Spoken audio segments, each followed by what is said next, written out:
చదవండమ్మా. ఇర్మియా 29:6 చదవండి. కరెక్ట్ చదివినారు. పెళ్ళిళ్ళు చేసుకొని కుమారులను కుమార్తెలను కనుడి, అక్కడ ఏమియు మీకు తక్కువ లేకుండా, దేవునికి స్తోత్రం, హల్లెలూయా.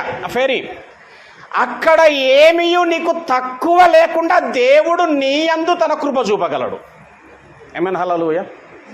మీ కుమార్తెలకు అని ఉందా, డైరెక్ట్ పెళ్ళి చేసుకొని ఉందా? అది చదవలే, అది కట్ చేసిరు సెన్సార్.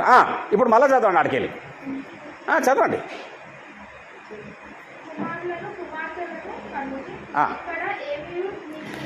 ఏమీ మీకు తక్కువ లేకుండా దేవుడు చూసుకుంటాడు. దేవునికి స్తోత్రం. అయితే ప్రియమైనటువంటి వారలారా, ఇట్టి విధంగా దేవుని యొక్క ప్రణాళికను నెరవేర్చేటటువంటి వారమై ఉంటూ దేవుని పైన ఆధారపడి వెళ్ళాల. ఎప్పుడైతే దేవుని పైన ఆధారపడి వెళుతున్నావో అనేకమైనటువంటి మనం మొదట మాట్లాడుకున్నటువంటి విధంగా ఇరుకులు, ఇబ్బందులు, ఏమండి, అవమానములు, అపకారములు కలుగుతాయి. కానీ నా దేవుడు ఎలాంటి వాడంటే ఆయన పైన ఆధారపడితే ఇరుకులో సహితం ఏం చేస్తాడు తెలుసా? ఒక దినంలో నీకు అది చేస్తాడు, విశాలతను కలగజేస్తాడు. దేవునికి స్తోత్రం. ఇరుకులో కూడా నీకు విశాలతను కలగజేసేటటువంటి వాడై ఉన్నాడు. ఎంత ప్రేమించేటటువంటి వాడై ఉన్నాడంటే నీ కొరకు ప్రాణం పెట్టినంతగా ప్రేమించినటువంటి వాడై ఉన్నాడు. ఒకసారి చెప్పినాను కూడా, సిలువ పైన దొంగ అన్నాడంట, తండ్రి నా చెయ్యి చెప్పాలా ఎందుకు విడిచిపెట్టినవని అడిగిండంట. తండ్రి నా చెయ్యి ఎందుకు విడిచిపెట్టినవు ఈ విధమైనటువంటి స్థితిలో అనంటే ఆ యొక్క మాటను బట్టి చాలామంది చాలా విధములైనటువంటి ప్రసంగాలు చేస్తూ ఉంటుండొచ్చు. యేసు ప్రభుల వారు సర్వమానవాళి పాపాలంతా తనపైన వేసుకున్నాడు కనుక తండ్రికి ముట్ట చోటు లేక విడిచిపెట్టినాడని. అది కాదు. దాని సమాధానం ఎక్కడ అంటే యోహాను సువార్త 3:16 ఒకసారి చూస్తూ మనము, నేను ఒక 4 మాటలు ఇక్కడ నేను చెప్పాలని ఇష్టపడుతుంటున్నా. చూద్దాం ఒకసారి. అక్కడ అడిగినటువంటి ప్రశ్నకి తండ్రి యొక్క సమాధానం. ఇప్పుడు కుమారుడు అడిగినంటే అన్న తండ్రి సమాధానం చెప్పిండొచ్చా లేదా? నా దేవా నా దేవా నా చెయ్యి ఎందుకు ఇడిచినావు అన్నప్పుడు సమాధానం వచ్చుంటుందా లేదా? వినట్టుఉండేటోడా దేవుడు? కాదు కదా. హాలలు ఈయన అడిగితే కుమారుడు తండ్రి సమాధానం ఏం చెప్పినాడో చూద్దాం. 3:16 ఎందుకు వదిలిపెట్టిన అంటే నా కుమారుడా నేను లోకమును ఎంతో ప్రేమిస్తున్నా. చాలు. ఎందుకు వదిలిపెట్టినాడు తెలుసా? లోకాన్ని నేను ప్రేమిస్తున్నా. లోకం అంటే మట్టి కాదోయ్, లోకం అంటే మనుషులోయ్. నువ్వు నేను ప్రేమించే లోకం వేరు. నేను నీ సహోదరులనబడే నా కుమారులను నేను ఎంతో ప్రేమిస్తున్నా. నా కుమారుడా ఈరోజు నీ చెయ్యి విడిచి పెడితేనే నా కుమారులంతా పాప విమోచన కలిగి రక్షింపబడతారు. వారి రక్షణార్థమై నేను నీ చెయ్యి వదిలిపెడుతున్నా. ఇది ఆన్సర్. అంటే తన ప్రియ కుమారుని, తన సొంత కుమారుణ్ణి చెయ్యి విడిచిపెట్టి మరణానికి అప్పగించినాడు. ఎందుకంటే నా కొరకు నన్ను ప్రేమించిండు ఆయన. హల్లెలూయా. నువ్వు ఎంత ఇంతే. దేవుడు ఆకాశమున చెప్పాల చిట్టీలు అందియాలనా సింహాసనము, అంతేనా కాదా? భూమిన పాదపీఠము. చిన్న మాట చెప్తాను, ఇది నేను మెసేజెస్లో చెప్పబోతున్నా. అక్కడ తెలంగాణ భవన్లో భూమి అంచులంట ఇప్పటిదాకా ఎవడు పట్టలే. ఎంతుంది భూమి? అంచులు దొరకలే. హల్లెలూయా. ఆకాశం అంచులు దొరకలే. ఏమండి, ఈయన ఎంత ఉంటాడంటే నా దేవుడు ఆకాశం సింహాసనం అంటే కూర్చోడానికే కదా ఇది. అంటే ఇప్పుడు దేవునికి ఇది ఏంది? ఆకాశం. భూమి ఎంత? అంత భూమి ఆయనకు పాదపీఠం అంట.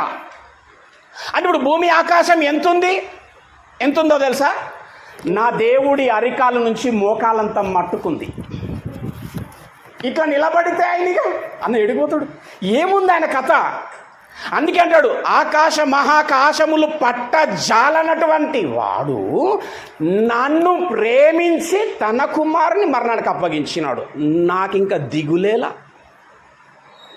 నాకింక భయమేలా. రోమాపత్రిక 8వ అధ్యాయం 31వ వచనం కూడా చూడండి ఒకసారి తొందరగా, ఎవరు తీసినా చదవాలా. రోమా 8:31. కాబట్టి ప్రియమైనటువంటి వారలారా, ఈ లోకములో ఏది ఎదురొచ్చినప్పటికీ మొదట నువ్వు జ్ఞాపకం చేసుకోవాలి, నేను క్రైస్తవుడను, క్రీస్తును నమ్మిన వాడను, అందుకే నాకు ఈ విధమైనటువంటివి ఎదురవుతాయి. కానీ అనుకోవద్దు ఏంటంటే నాకే ఎందుకు ఇట్లయితుంది అనుకోవద్దు. చాలా మటుకు ఏమనుకుంటాము, నాకే ఎందుకు ఇట్లయితుంది, నేనేం అనలేను అసలు, కానీ నన్ను ఇట్లా అంటారు. నేనేం చెయ్యలేదు కానీ నా పైన నేరారోపణ జరుగుతుంది. ఏమండి, యేసు ప్రభు కూడా ఏం చెయ్యలే, నేరారోపణ జరిగింది ఆయనకి, ఆయన ఏం చేయలే. నాలో పాపం ఉన్నదని ఎవడైనా నిరూపించగలడా? సవాల్. చెప్పిన నాదుడు లేడు, చెయ్యెత్తిన నాదుడు లేడు. ఇప్పుడు బాగా గుర్తున్నారు. కానీ అలాంటి వాడు నన్ను ప్రేమిస్తున్నాక 31 చదవడమ్మా. ఇట్లుండగా ఏమిట్లుండగా ఈయననే నన్ను ప్రేమిస్తుంటే ఇట్లుండగా ఏమందు ఇంకా దేవుడు మన పక్షము నా పక్షమున ఉండగా నాకు విరోధి ఎవ్వడు? హల్లెలూయా. లోకము కానీ లోకంలో ఉన్నవారు కానీ లోకము అప్పగింపబడినటువంటి సాతాను కానీ ఎవరు కానీ నాకు విరోధి ఎవడు? ఇట్లుండగా నా కొరకు సొంత కుమారుని అప్పగించేటంత ప్రేమ ఆయనకు నా పైన ఉండగా ఇట్లుండగా ఏ బంధువు? చదవమా. చూసినవా? తన సొంత కుమారుని అనుగ్రహించడం అంటే అప్పగించడం. వెనుకనేది ఇయ్యలే నా కోసమైనా, మన అందరి కొరకు ఆయనను అప్పగించినవాడు, నా కొరకు ఆయనను అప్పగించినవాడు. ఈరోజు ఈరోజు నీ కొరకు ఆయనను అప్పగించినవాడు ఆయనతో పాటు సమస్తమును నీకు ఎందుకు అనుగ్రహింపడు? ఒక కొత్త జీవితానికి వెళ్తున్నావు, ఒక కొత్త వాతావరణం కదా, రేపటి నుంచి కొత్త మనుషులు. కానీ దేవుడు ఏం వాగ్దానాలు చేస్తున్నాడు తెలుసా? ఈరోజు నీకు అక్కడ తక్కువ ఏది? హల్లెలూయా. ఫుల్ కాన్ఫిడెన్స్ నాకు, అంతే. ఆయన సేవ చేయడానికి అన్ని వదిలిపెట్టుకొని అన్నిటిని విసర్జించి ఆయన యందు నిలబడుతూ ఆయన ప్రేరేపణల ద్వారా నేను బయటకెళ్ళి వాక్యం చెబుతూ ఉండగా ఫుల్ కాన్ఫిడెన్స్, అంతే. అట్లాగే జరుగుతుంది. ఆయననే అప్పగించిన వాడు నీకు ఏం అప్పగించబోతున్నాడు? సమస్తము. కానీ నువ్వు ఎట్లుండాలా? ఆయనను ఆధారము చేసుకొని ఉండాల. హల్లెలూయా. నీ యొక్క మొదటి దినము నుండి ప్రార్థనతోనే ప్రారంభించాలి. నూతన సంవత్సరం, నూతన సంవత్సరం, నూతన దినము, నూతన జీవితాన్ని ప్రార్థనతోనే ప్రారంభించాల. హల్లెలూయా. దేవుణ్ణి ఆధారం చేసుకున్నాడు. ఈ వాగ్దానాలు, దేవుడిచ్చినటువంటి మాటలు, ఆయన ప్రేమ నీ పైన కుమ్మరింపబడుతుంది. దేవునికి స్తోత్రం. హల్లెలూయా. చూడండి ఒకసారి హోషియా తీద్దామమ్మా. హోషియా. సో కాబట్టి మనమంతా ఏ విధంగా ఉండేటటువంటి వారమై ఉండాలనేసి అంటే దేవుని పైన ఆధారపడ్డ వారమై ఉండాలా. ఏ ఇరుకు ఇబ్బంది ఇక్కట్లు వచ్చినా సన్నగద్దు గునుగొద్దండి. సనిగిన వాళ్ళంతా ఏమైపోయారంట అడవిలా సంహారకుని చేత ఫినిష్. సనగొద్దు. సనగితే ఆయన అసమర్థుని చేస్తున్నట్టు నువ్వు, గునిగితే ఆయనను అసమర్థునిగా చేస్తున్నట్టు నువ్వు. ఎట్లుండాలా? నా దేవుడు నా పక్షమున ఉండగా నాకు విరోధి ఎవడు? హల్లెలూయా. ఆ విధమైనటువంటి విశ్వాస జీవితం ప్రతి ఒక్కరము కూడా జీవించవలసినటువంటి వారమై ఉన్నాం. క్రైస్తవుడు అంటే అసలు భయపడదట. 365 మార్లు రాసింది ఇందులో. భయపడకు. పేజీ తిప్పితే భయపడకు. హల్లెలూయా. కానీ మన బతుకులో ఎప్పుడేముంటుంది? భయం. దగ్గొస్తే భయం, తుమ్మొస్తే భయం, అప్పుంటే భయం. హల్లెలూయా. ఏమంటే భయపడొద్దు, అంతే. నిన్ను కనినవాడు, నిన్ను తన విలువ పెట్టి కొనినవాడు, తన సొత్తుగా చేసుకున్నవాడు విడిచిపెడతాడు ఎట్లా? చెట్టు పెట్టినా వదిలిపెట్టేస్తావు చెట్టుని. ఏమాక వదిలిపెట్టేస్తావు చెట్లు పెట్టేసి? కాదు కదా. నారు పోసినోడంట పొయ్యక మానడు. నరుడికే అంతుంటే నరుని సృజించి లోకమునే సృజించిన ఆయనకి ఎంత ఉండాలా? హల్లెలూయా. అండ్ హోషేయ 2వ అధ్యాయం తీయండి అమ్మా. ఇప్పుడు కొన్ని ఒక 4 విషయములు ఈ సందర్భాన్ని బట్టి నేను మాట్లాడతాను. 19వ వచనం చూడండి. నీవు నిత్యము నాకుండునట్లుగా నేను నీతిని బట్టి తీర్పు తీర్చడం వలనను చూపుట వలనను నిన్ను నేను ప్రదానము చేసుకొంటిని. ఇది బాగా అర్థం చేసుకోండి. యెహోవా దేవుడికి ఇశ్రాయేలీయులకు ఒక ఆత్మీయమైన పోలిక. అంటే దేవుడు వరుడుగా, తన ప్రజలు వధువుగా ఒక ఆత్మీయ పోలికతో మాట్లాడుతున్నటువంటిది. ఇది అట్లాగే పెట్టి ఒకసారి యెషయా 54 నిజంగానే ఆయన వరుడు మనము వధువా చూద్దాం ఒకసారి. అదే పోలికతో మాట్లాడుతున్నాడా ఇప్పుడు ఇక్కడైనా? చూద్దాం ఒకసారి. ఒక ఆత్మ సంబంధమైనటువంటి ఆత్మీయ పోలికతో మాట్లాడినటువంటి మాట హోషేయ 2వ అధ్యాయం 13వ వచనం. అవునా కాదా? ఇప్పుడు యెషయా 54 5వ వచనం. యెషయా 54 5వ వచనం. కొన్ని మాటలు చెప్తాను నేను, చాలా ప్రాముఖ్యమైనటువంటి చెప్పవలసినటువంటివి, వినవలసినటువంటివి ఈ సమయం ముందు. నిన్ను సృష్టించిన వాడు ఉన్నదా? నిన్ను సృష్టించిన వాడు నీకు భర్త అయి ఉన్నాడు. ఆయన మాట్లాడుచున్నటువంటి మాట హోషేయాలో ఉన్నటువంటిది. ఇప్పుడు హోషేయ ఏముందాం? ఒక ఫస్ట్ లైన్ చదువు. 19వ వచనం 2:19. నీవు ఏమంటున్నాడు? వరుడైన ఆయన వధువుతో ఏమంటున్నాడు? నీవు నిత్యము అంటే ఏంది? నిత్యం అంటే ఎప్పుడు. అంటే ఇప్పుడు భార్యాభర్త ఎట్లుండాలంట? ఎప్పుడు నిత్యము కలిసి ఉండాల. ఆ వాక్య సారాంశం ఏంటంటే నిత్యము కలిసి ఉండాల. ఇప్పుడు దేవుడు సంఘము ఏమంటున్నాడు? నువ్వు నిత్యము నాతోనే ఉండాలా, లోకంలోనికి వెళ్ళిపోవద్దు. నువ్వు నిత్యము నాతో ఉండాలా. కానీ అనేకమైనటువంటి కుటుంబాలు ఏమవుతున్నాయి తెలుసా? 6 నెలలలో అల్లరుల పాలవుతున్నాయి, విడిపోతున్నారు, అసమాధానం పాలవుతున్నారు. ఎక్కడా కుటుంబ జీవితాలు సరిగ్గా నిత్యము ఉండేటటువంటివిగా చూడలేకపోతున్నాం. గల కారణం వాక్యం తెలియదు. పాపం తెలుసుకోవాల్సింది. భర్త అంటే భార్యకేంటి, భార్య అంటే భర్తకేంటో ప్రాముఖ్యత తెలియట్లే. అందుకే చాలా కుటుంబాలు ఎట్లుంటుందంటే నేనంటే చెప్పాలా, నేనే, ఈమెమంటది నేనే, నా మాట వినాలంటే ఈమెమంటే నా మాట కూడా నీ వినాలి. ఎక్కడ కూడా తగ్గేదే అబ్బో. హల్లెలూయా. నిత్యము ఉండాలా. ఫారిన్ కంట్రీస్లో కాంట్రాక్ట్ మ్యారేజెస్ అంట. ఎంతో ధన్యమైనటువంటి స్థితిలో ఉన్న మనం వాక్యము తెలుసుకొని హల్లెలూయా నిత్యము ఉండాలా. ఎప్పుడు ఈ కుటుంబాలు విడిపోయే పరిస్థితి వస్తుందంటే 3వ వారికి చోటిచ్చినప్పుడు. బాగా గుర్తుపెట్టుకోవాలా, 3వ వారికి చోటిచ్చినప్పుడే. మీరు ఎప్పుడైనా విడిపోయిన భార్య భర్తలను కూర్చోబెట్టి అసలు ఏం జరిగిందనండి, వీళ్ళిద్దరు అసలు ఏం తప్పు ఉండదు, 3వల జోక్యత ఉంటుంది అక్కడ. ఏమండి, మంచి మాటలు చెప్పేవారికి అవకాశం ఇవ్వండి, సమయం ఇవ్వండి. కానీ అసమాధాన సంబంధితమైన మాటలు చెప్పేవారికి సమయం ఇవ్వకండి. ఎందుకు? ఎప్పుడు మీరు ఏమై ఉండాలా? నిత్యము కలిసి ఉండాలా అన్నది దేవుడి యొక్క ఉద్దేశం. ఏమా? నిత్యము కలిసి ఉండాలా. ఆదాం విడిచిపెట్టింది, అవ్వ బయటకు పోయి కలుపుకొని పోవచ్చు కదా, దాయగిరి దాకా పోరామని. రెస్ట్లుండో ఏమో ఈమె రెస్ట్ ఇన్ పీస్ అన్నది, పోయింది, మెల్ల బయట పోయింది.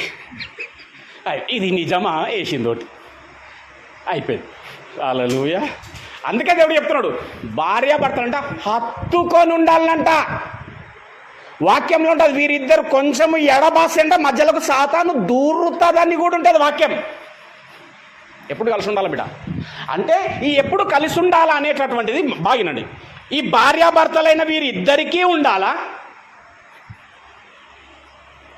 ఇరు కుటుంబాలకు ఉండాలా, ఏమని వీళ్ళిద్దరూ కలిసి ఉండాలా.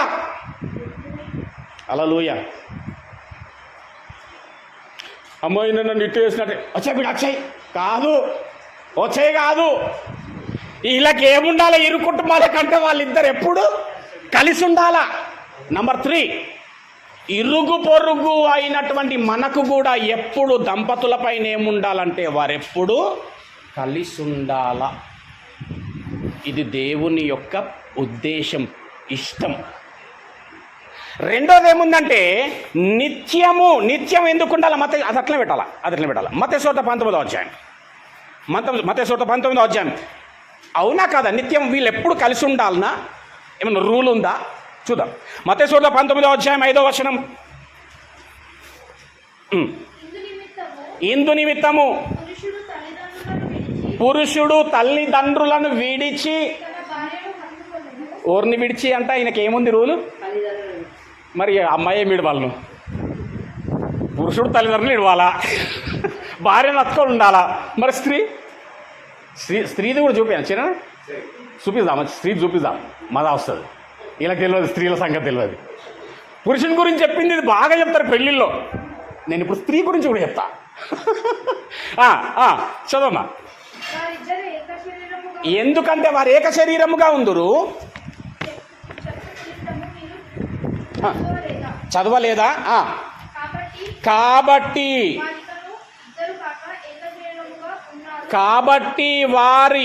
వారికను గనుక అది దేవుడు జతపరచిన వారిని వేరుపరచకూడదు. ఎందుకంటే నా ఉద్దేశం ఏంటంటే, హోషేయలో చెప్పిన నిత్యము కలిసి ఉండాలి వాళ్ళు. ఆ ఆలోచన వారిరువురికి ఉండాలా, ఇరు కుటుంబాలకు ఉండాలా, ఇరుగు పొరుగు వారికి ఉండాలా కదా. ఆదికాండంలో కూడా రాసి ఉంటుంది కదా, 2వ అధ్యాయం 24వ వచనంలో ఉంటుంది, పురుషుడు తన తల్లిని తండ్రిని విడిచి భార్యను హత్తుకొను. కీర్తనకు వెళ్దాం ఒకసారి, 10వ అధ్యాయం. మరి పురుషుడు తల్లి తండ్రిని ఇడిచిపెట్టి భార్యను హత్తుకుంటే మరి స్త్రీకి ఏం రూల్ ఉంది? 45వ కీర్తన 10వ వచనం, 45:10. ఈడ టక్కున చెప్తున్నాడు అన్న అక్కడ నేనేం చెప్పినంటే, పురుషుడు తల్లిని తండ్రిని ఇడిచిపెట్టాల టాక్ హత్తుకొని ఉండు. ఈమె చెప్పే దగ్గర చూడు, కుమారి, ఫస్ట్ కుమారి అని చెప్పొచ్చు కదా, కుమారి అని చెప్పొచ్చు కదా. ఆలకించు, ఎందుకంటే జర సెన్సిటివ్, అర్థం చేసుకునే విధానం వేరుంటుంది. లేదు కుమారి ప్రభు ఆలకించు చెప్పొచ్చు కదా. మళ్ళీ ఆలోచించి జర చెవి యొగ్గు. ఎంత సాఫ్ట్గా పోతున్నాడు చూడు అలా చెప్పడానికి. నీ స్వజనం అంటే ఏదమ్మా? స్వజనం అంటే ఏదమ్మా? ఇదే అంత స్వజనం. నీ స్వజనమును, నీ తండ్రి ఇంటిని మరువుము. మర్చిపోవాల నువ్వు. మరిచిపోయి నీకు నేనిచ్చిన నీ భర్తతో నిత్యము కలిసి ఉండాలా. కలిసి ఉండి ఏం చెయ్యాలంటే వాక్యములో ఉంటుంది, వీరిరువురు కలిసి దేవుని పనిలో ఉండాల. బాధ్యత ఉంది. తల్లిదండ్రులను ఇరువురు కూడా చూసుకోవాల్సినటువంటి బాధ్యత కూడా రాసినాడు. కానీ ఏమండి, ఇప్పుడు ప్రత్యేకంగా ఏమి ఆర్డర్ ఇచ్చినారంటే, మీరిద్దరు ఏక శరీరం అయి ఉన్నారు, ఇద్దరు కలిసి ఉండి నా సంకల్పాన్ని, నా ఉద్దేశమును నెరవేర్చు నా పనిలో ఉండాల. ఊకుకే నువ్వు పోతా అంటే నడవది, ఊకుకే నువ్వు పోతా అంటే నడవది. మీరిద్దరు కలిసి ఉండాల, నిత్యము కలిసి ఉండాల. ఆ నిత్యము ఇంకోటి ఏముందమ్మా? హోషియాకి వెళ్ళమ్మా, హోషియా. కాబట్టి నంబర్ 1 ఫస్ట్ పాయింట్, భార్యాభర్తలు అనేటటువంటి వారు నిత్యము కలిసి ఉండాలా. నిత్యము నాకుండాల. రెండో పాయింట్ అమ్మ, నాకుండాల, నాకే ఉండాల. ఇప్పుడు ఇక్కడ యెహోవా దేవుడు మాట్లాడు కదా, నువ్వు నిత్యము నాకుండాల, నేను తప్ప వేరొక దేవుడు సంగమా నీకు. అది పురుషుడు, నువ్వు నిత్యము నాకుండాల, నాకే ఉండాల. హల్లెలూయా. పాను పెట్లుండాలంటే మనది నిష్కల్మషముగా ఉండాల. వివాహము ఘనమైనది. కాడ్చుకొని కొట్టించిరా, కొట్టిలేదా? మీరు ఏం కొట్టేసారు? నెక్స్ట్, వివాహము ఘనమైనదిగా అయిపోయింది అంతే. నెక్స్ట్ లైన్ రాయరు. అసలు నెక్స్ట్ లైన్ కూడా రాయాలి. ఆ వాక్యం నెక్స్ట్ లైన్ కూడా రాయాలా. చదువుదాంలే, అది కూడా చదువుదాం. ఏమండి, నిత్యము నాకుండాలా అని చెప్తున్నాడు దేవుడు, నాకుండాలా. చూడండి, హెబ్రీయులకు రాసిన పత్రిక 3వ అధ్యాయం, అది అట్లే ఉండాలి సబ్జెక్ట్. అది హెబ్రీయులకు రాసిన పత్రిక 13వ అధ్యాయం 4వ వచనం చదవండి ఒకసారి. ప్రతి పెళ్లి కాళ్ళ పైన ఉంటుంది ఇది.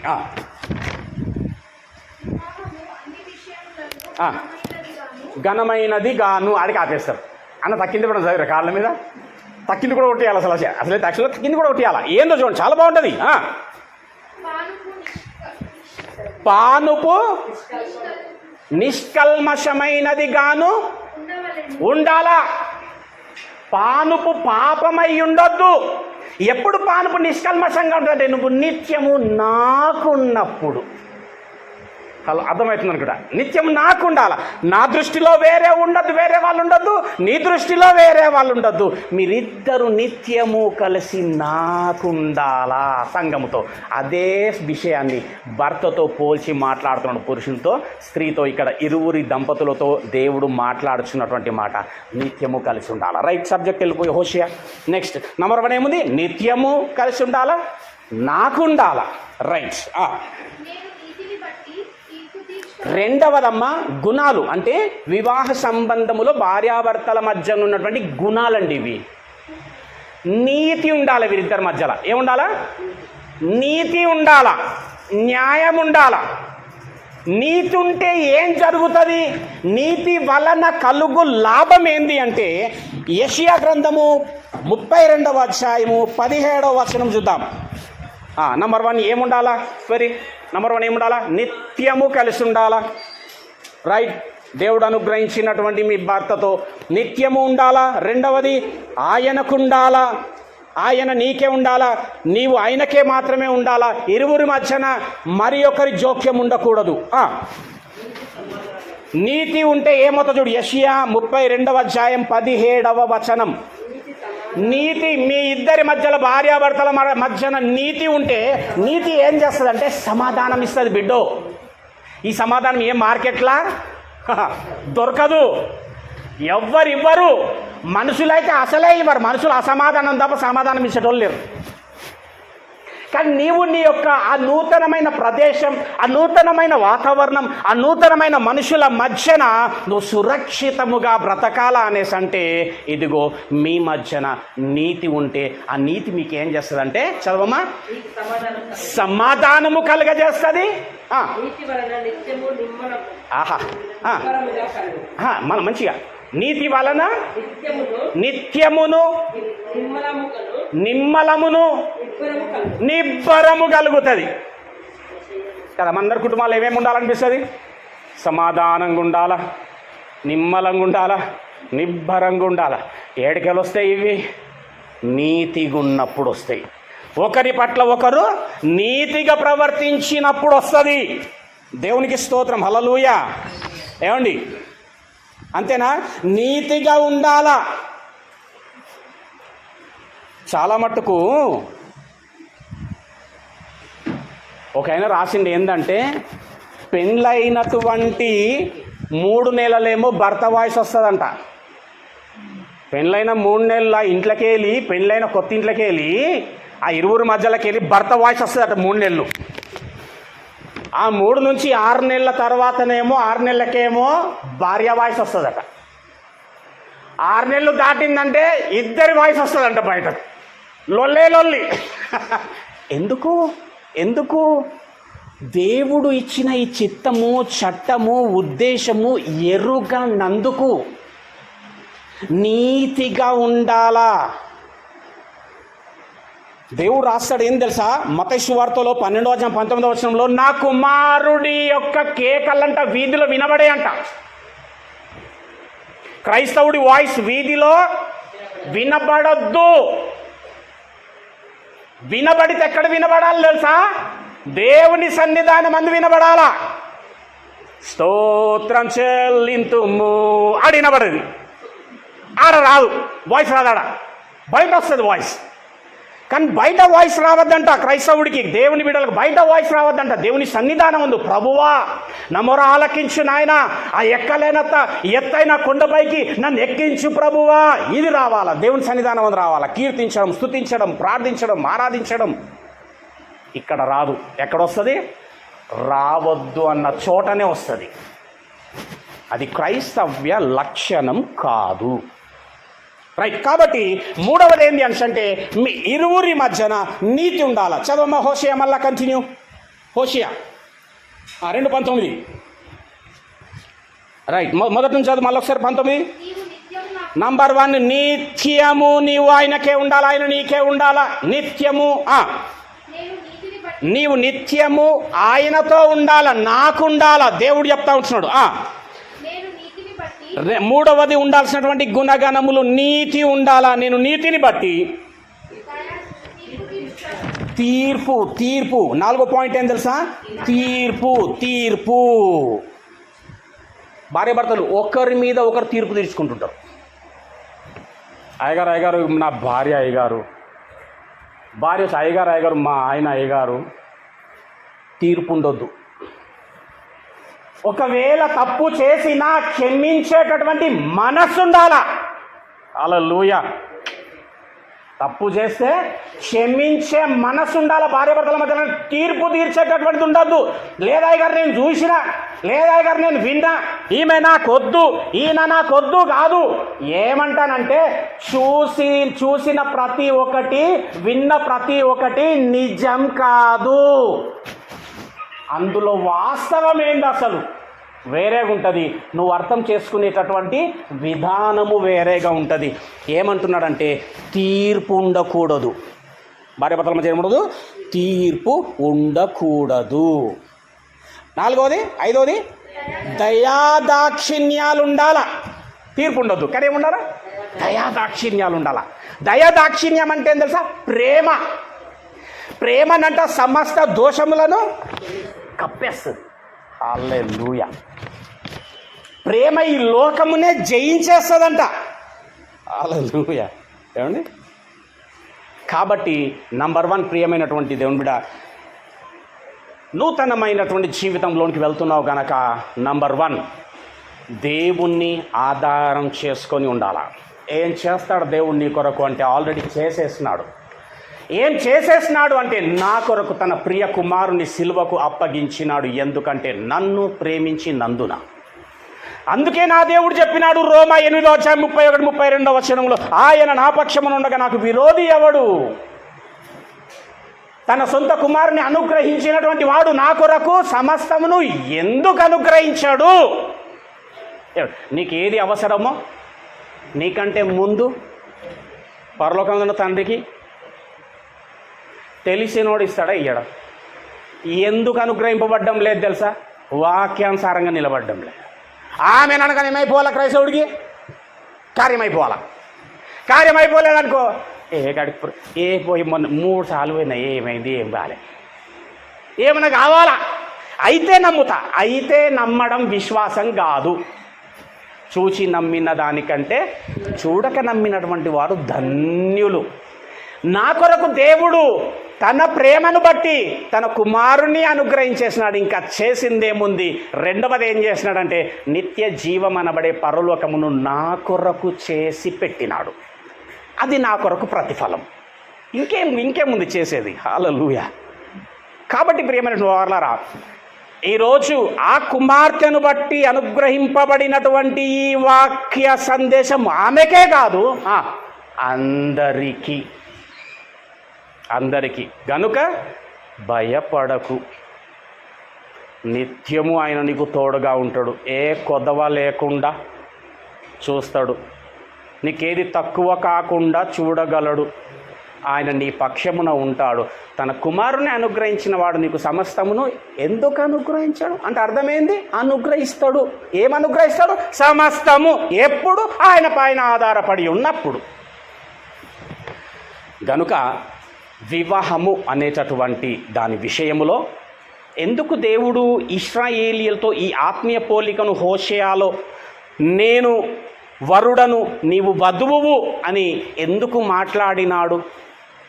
రైట్. ఆ వరుడు ఆ వధువు ఇప్పుడు ఎవరు అనేసి అంటే చివరిగా ఒక మాట చూపిస్తానండి. ఎఫెసీలకు రాసిన పత్రిక 5వ అధ్యాయం.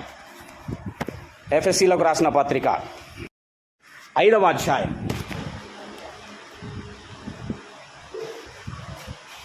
23 ఒకసారి చూడమ్మా. 22 చూడండి ఒకసారి.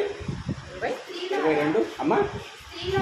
స్త్రీలారా ప్రభువునకు వలె అంటే ప్రభువుకు లాగా చూసావా, నీవు నాకుండాలన్నాడు. చూసావు అక్కడ, నీవు నాకుండాలన్నాడు. చూడు, నాకే ఉండాలా, నేను తప్ప వేరొక దేవుడు నీకు ఉండకూడదు. ఎట్లాగో ఈ స్త్రీ పురుషుల మధ్యన కూడా ఏ విధమైన సంబంధం ఉండాలంటే ఈమె ఆయనకు మాత్రమే, ఆయన ఈమెకు మాత్రమే. అందుకే స్త్రీకి కూడా మళ్ళీ ఒకసారి చెప్తా ఉన్నాడు, నీ ప్రభువుకు వలె సొంత పురుషుడు అని ఎందుకు అంటాడు మరి ఆయన? చూసారా, సొంత పురుషుడు ఎందుకు అంటాడు ఆయన? సొంత పురుషుడు మాత్రమే. అప్పుడు నీ పాను పెట్టుంటుంది నిష్కల్మషముగా. నీ పాను పెట్టుండాల నిష్కల్మషముగా, పాపము లేనిదిగా ఉండాల నీ పరుపు. ఎందుకంటే 139వ కీర్తనలో కూడా అంటాడు, నీవు పడుకొనుట, నీవు లేచుట నేను ఎరిగి తిని, నీవు కూర్చుండుట, నీవు నడుచుట, నీవు పండుకొంట. పండుకొని ఏమేమి ఆలోచిస్తున్నావో కూడా తెలుసు అంట ఆయనకి. చాలా డేంజర్. హల్లెలూయా. ఆలోచనలు కూడా ఎరిగిన వాడాయన. పొద్దుగాలేసి మళ్ళీ ఏమంటున్నా, నాకు ఆకలి పడ్డది అయ్యగారు నేను పోతున్నా అయ్యగారు, పోతుంటే అయ్యగారు పెద్ద కాలువ వచ్చింది అయ్యగారు, నీళ్ళు పెద్దగా వస్తున్నాయి అయ్యగారు, అసలు నీళ్ళు లేకుండా అయ్యగారు, కానీ కాలువలా దిగి పోతా ఉంటే ఇంత ఎక్కువైనామంటే నేను కూడా అలా కొట్టుకపోతే అయ్యబోతుంది. అసలు నీ పని ఏం ఆలోచించి అన్నదో. ఇప్పుడేమో మనకి ఇలాంటి కళలు వస్తే సొలొమోనుకు, దావీదుకు, మోషేకు, అబ్బా ఏమండి, యాకోబుకు నేల నుండి నింగికి నిచ్చెన. రేపు మ్యాటర్ ఇదే తెలంగాణ భవన్లో. నేల నుండి నింగికి నిచ్చెన, దేవదూతలు ఎక్కుచూ దిగుచు. ఏంటా కళ? ఎందుకా కళ సందర్భం, సారాంశం ఏంది? హల్లెలూయా. చదవండమ్మా, చదవండి. 5వ అధ్యాయం ఎఫెసీ. లోబడి ఉండాలా. ఇది నేను కేవలం చదువుకుంటూ వెళ్ళిపోతా, ఎందుకంటే ఇంతకుముందు మీరు మాటలు విన్నారు నాతో. రైట్. ఇది ఎందుకు మరి చదువుకుంటూ వెళ్ళడానికి కారణం మీద కూడా లాస్ట్కి చెప్తానండి. ఇప్పుడు స్టార్టింగ్లో ఏం చెప్పాను, నేను వరుడను, మీరు వధువు. ఆయన సృజించినటువంటి వారైన మీరు నాకు వధువు అని చెప్పినాడు కదా ఈ విషయంలో. ఏంటో చూద్దాం, కొంచెం అర్థం కావడానికి చదివిస్తున్నాయి. ఇది క్రీస్తు సంఘమునకు శిరస్సయ్యున్నలాగున పురుషుడు భార్యకు శిరస్సయ్యున్నాడు. పురుషునికి స్త్రీ పురుషులకి ఇది ఏమండి, క్రీస్తే శరీరముకు రక్షకుడై ఉన్నాడు. సంఘము క్రీస్తునకు లోబడినట్లుగా భార్య కూడా కాదు, భార్యలు కూడా. అంటే ప్రతి ఒక్క స్త్రీ ప్రతి విషయంలో, కొన్ని విషయాల్లో కాదు, ప్రతి విషయంలో ఎప్పుడు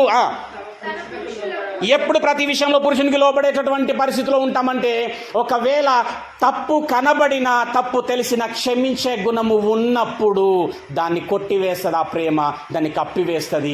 ఇదిగో ఈ వాక్యానుసారమైన జీవితం జీవించడానికి ఆస్కారం ఉంటుంది. చలో పురుషులారా, వాళ్ళనే మొదలుపెట్టలే పురుషుల్ని, ఇద్దరు ఈక్వల్ ఆయనకి. పురుషులారా మీరును మీ భార్యలను ప్రేమించుడి. భార్యలను ప్రేమించమంటే ఎందుకు లేదు ఇప్పుడు ఇక దేవునికి స్తోత్రం. ఏమి భార్యనే ప్రేమించాలా పురుషుడు, ఎందుకంటే నిత్యము ఆమెతో ఉండాలి కాబట్టి. చూసినావా, నేను ఇంతకుముందు చెప్పిన వాక్యం అంతా లింక్ అయి ఉంటుంది. అటువలే క్రీస్తు కూడా, అది నేను కూడా ఆయన ఏం చెప్తున్నంటే, మీరిద్దరు ఏ విధంగా అయితే స్త్రీ పురుషులు భార్యాభర్తలుగా ఉన్నారో, నేను కూడా సంఘము భార్యగా, నేను భర్తగా ఉన్నటువంటి నేను ఏం చేస్తున్నా, సంఘం ఏం చేసినా ప్రేమించాలే. ప్రేమిస్తున్నా లేదా? కాదన్న, అసలు ఆమె పొద్దుగా లేవదు, ఏడు ఆడబెడుతుంది, నాకు దమాకరబాయమే అద్దు. కాదు, నువ్వేం చక్కటోడి కాదు, నిన్ను ప్రేమిస్తూనే ఉంది కదా ఆయన. నేనేం మంచోనుంటినా? నన్ను ప్రేమిస్తలే, నన్ను ప్రేమించలే, వదిలిపెట్టేసిండా? అంటే ఈ పురుషుడు కూడా క్రీస్తు స్థాయిలో ఏమండి క్రీస్తుకు వలె జీవించబద్ధుడై ఉన్నాడు. ఈయన భార్య ఎట్టిదైనప్పటికీ, ఏ విధమైన నీకు నచ్చనిది, ఆశకరమైనది ఉన్నప్పటికీ నువ్వు ప్రేమిస్తానే ఉండాలి, క్షమిస్తానే ఉండాలి. హల్లెలూయా. చదవమ్మా, చదువు.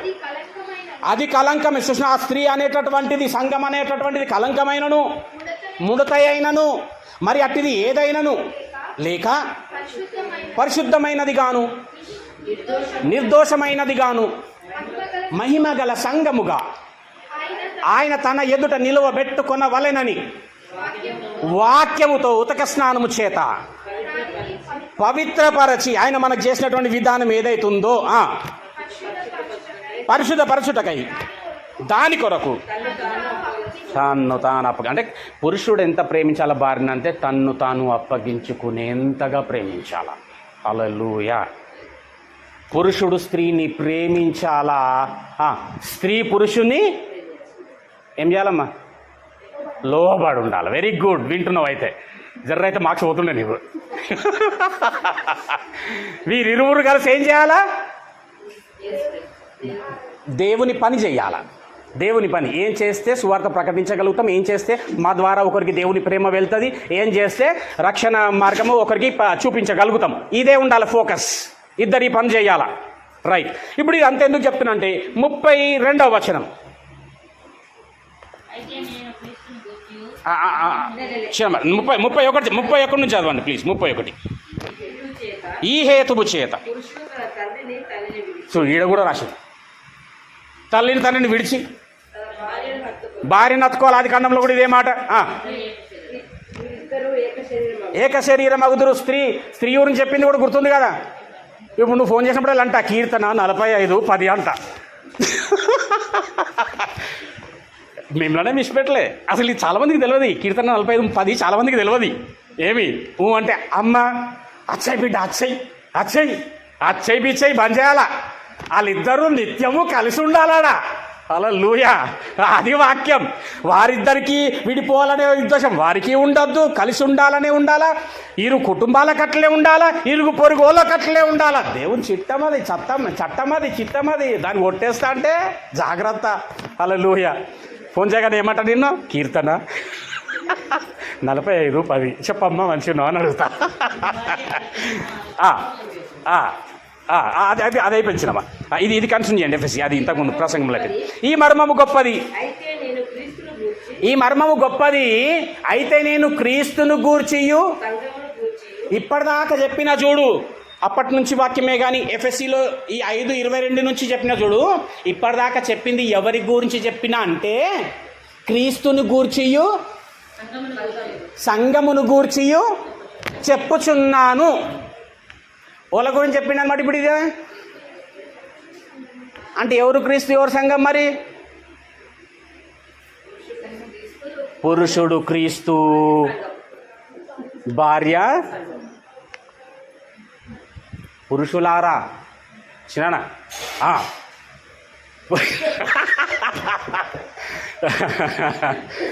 పురుషుడు ఏందంట? క్రీస్తుకు సాదృశ్యం పురుషుడు. మామూలు విషయం కాదు. ఈ మర్మం అని చెప్పింది చూసావా? ఈ మర్మము తెలవక కొట్లాటలు, విడిపోవడాలు, విడాకులు. పురుషుడు ఏందంటే క్రీస్తుకు సాదృశ్యం, భార్య ఏందంటే సంఘముకు సాదృశ్యం.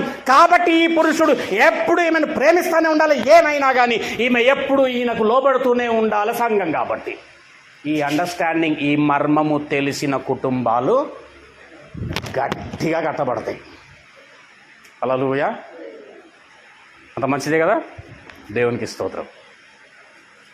సో కాబట్టి వివాహంలో ఉన్నటువంటి ప్రాముఖ్యత, భార్యాభర్తల మధ్యన ఉన్నటువంటి ప్రత్యేకత ఈ ప్రసంగం. వీళ్ళ గురించి చెప్పుకుంటూ పోతే ఇంకో 3 ఎపిసోడ్లు చెప్పొచ్చు, 3 గంటలు చెప్పొచ్చు. ఇప్పుడు నేను 3 గంటలు చెప్పిన అనుకో మూర్చపోతారు. ఈడ పీల్చిందే 1 గంటకు. దేవునికి స్తోత్రం. విత్తబడినటువంటి కొద్ది వాక్యము మనందరి ఆత్మీయ మేలు నిమిత్తమై దీవింపబడి ఆశీర్వదింపబడును గాక. ఆమేన్. నా ప్రార్థన చేస్తాను.